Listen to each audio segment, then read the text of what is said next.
All right, so once you understand where your bike's friction zone is, that's where you're going to begin adding some throttle input, which is that right hand grip. You're going to twist it slightly, giving it some gas, and the bike will go a little bit faster. As you start releasing the rest of the clutch, you stay on the throttle and the bike will go forward. But it's very important to have a good understanding of your bike's friction zone. So once you do that, this is how you take off riding in a straight line. So we're going to start the bike. Go ahead and pull in the clutch, start it up. So again, on this particular bike,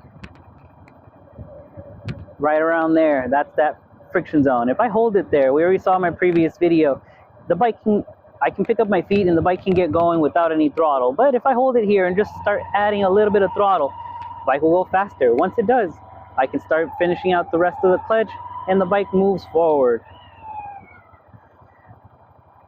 That is how you take off on a motorcycle.